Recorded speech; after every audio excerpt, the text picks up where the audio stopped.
Good evening, everyone. Welcome to the Glazov Gang. I'm Josh Brewster, filling in again for Jamie Glazov. Thanks for tuning in. Here it is, folks, the Dream Team. Susan Olsen, two chicks talking politics, latalkradio.com, and, of course, some 70s show. I never mentioned the name of the show, so incognito. Dwight Schultz, Murdoch from the A-Team. There he is, Dwight Schultz, fansite.nl. And Susanne Reyto, author of the book Pursuit of Freedom, which you need to go out and get right away. Susanne, very quickly, I want to touch on something. You wrote Pursuit of Freedom, and one of the things I want to talk about in this segment is useful idiots. Okay. First of all, very quickly, you survived a Nazi ghetto, and then a couple years later, as a young girl, you were taken to an orphanage because your parents were taken to a communist prison. Right. And, communist orphanage. Yeah, communist orphanage within the prison. Susanne, you've written this book, Pursuit of Freedom, and I've asked you before. I'll ask you again. What do you think when you see young Westerners with the Che Guevara shirts, or the affinity for Castro, or the affinity for these sorts of things? I feel very bad for ourselves because I think it's our fault for not educating them, not telling them. And I think parents abdicated the role of teaching or imparting their needs and their history. I think if we don't tell history, history will repeat itself, and we really need to make sure our children know. And sadly, the schools don't teach history the way it should be taught, or the real history. And we as parents need to take a role and teach them, whether we like it or not, but someone has to teach the children, because what will they expect if they don't know the past?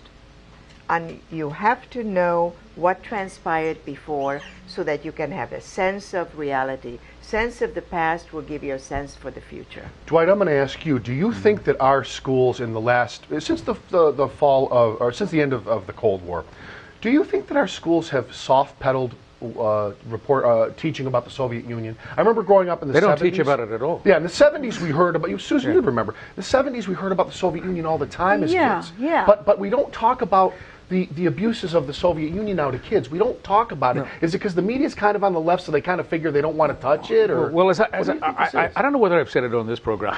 I've said it frequently. If you look at, let's say, politics, art, and science, who are the most publicly reviled individuals? Arguably, Edward Teller in science, because he told the truth about Robert Oppenheimer, which was that he was not to be trusted. In art, Elia Kazan, because he ratted on those commies. And Joe McCarthy, of course. Then I ask this question. Name a single communist traitor, an American communist traitor, who has been reviled in the American press. Name one. That's a good point. There is none, because all of our institutions were taken over by leftists, progressives, subversives, if you want to call them. And they are now teaching. They have been teaching since I was in school. And the members of the SDS, those who were firmly anti-American, went on to become instructors like Bill Ayers. And Haynes and Claire have written a book called In Denial, that is, if you read it, you will cry you tears. know what? You are so right. Ayers helped set curriculums. He did, along with Barack Hussein Obama. $100 million went between them. I want to mention something, then I'm going to click over to Susan here, and then we're going to get back to some other stuff that we love to talk about here. Tom Morello of Rage Against the Machine. This is a rock band that's signed to Epic Records. They're a subsidiary of Sony. Okay, it's a very capitalist enterprise. As you know, Rage Against the Machine is this wildly popular rock band, and I used to be hip a long time ago, so I understand I'm not cool now critiquing them. But the fact of the matter is, he slammed Paul Ryan because Paul Ryan's an evil Republican, according to him, of course. And I'm disgusted that someone who lives his life as a capitalist and sells millions of records, lives his life as a capitalist, enjoys all the riches and freedom of this country. They're all hardcore communists. And I find these guys in Rage Against the Machine to be some of the biggest useful idiots I've heard of in a long time. And I'm getting really sick, Susan, of all these hardcore lefties who enjoy all the fruits of this of the capitalism they practice every day.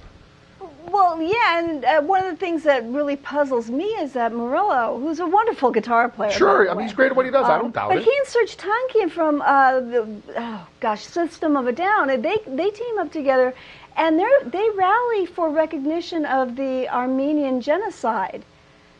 But they're communists?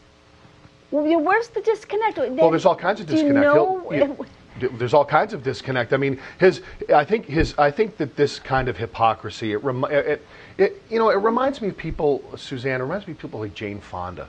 It reminds me of people who go, like Sean Penn, to give comfort to Chavez. Or how about Michael Moore? Yes. Or how about Michael Moore going to Cuba and explaining how wonderful the Cuban healthcare is? Yeah, right. Because he was only taken to the best, the one Right. and only great international hospital, where he only saw good things, but he didn't delve into any of the issues behind it. He saw face value and nothing behind the affinity That's it. It's shallowness. These are skimmers. These are people. And Rage plays in Cuba. Rage Against the Machine plays in Cuba. I don't know how they ignore what Castro's done, but I don't know. The left It's very easy to be a communist with dollars in your pocket.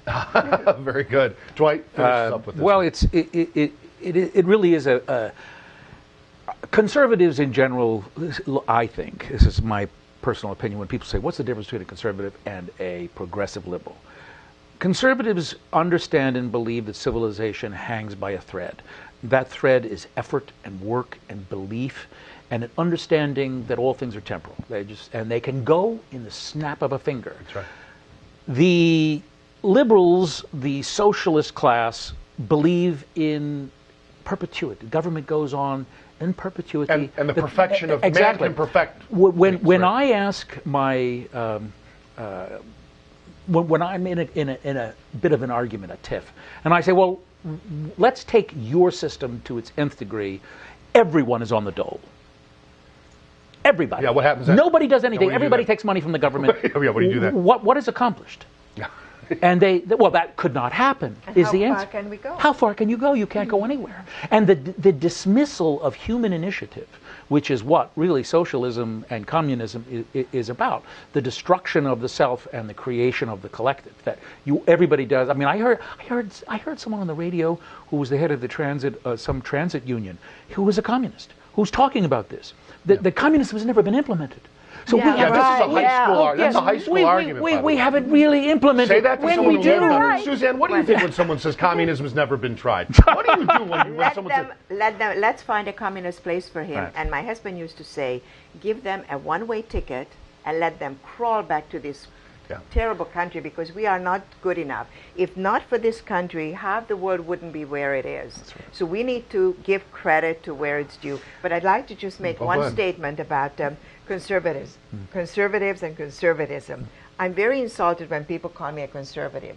But at my age, I can be a conservative, because they say when you're young, you can be liberal. Right. But when you gain some of your money and your possessions, you conserve and you become a conservative. So by older age, we become conservatives by right. Okay. We'll go on and on about this in coming weeks. We only have a couple minutes, so I got some important stuff for you. Susan Olson. Yeah. We got to talk about that crazy situation in the Middle East real quick, because, boy, I tell you, they got some mutations going down there in the Gaza Strip. Now, you've got some late-breaking news. Indulge us for a few minutes here, folks. I found this ironic story that the Muslim practice of marrying first cousins is not a real good it's not genetic. Working out?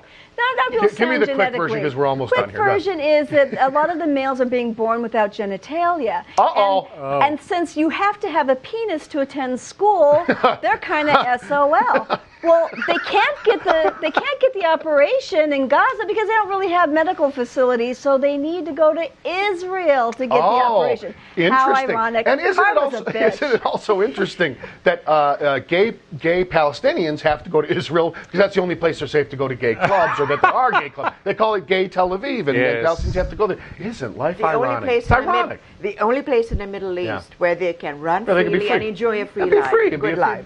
Go ahead, Dwight. What are your thoughts? We have Dwight's two topics: loss of penis and gays in Tel Aviv.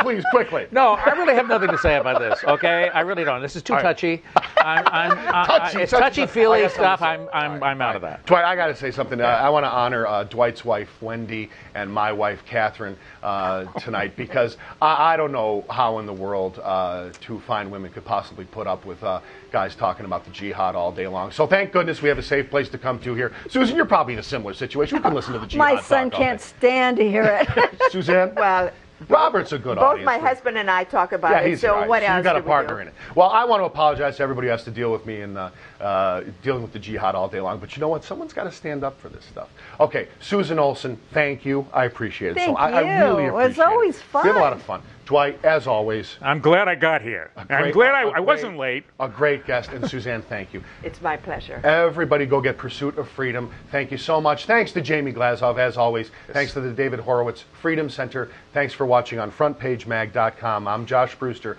I'll talk to you next time.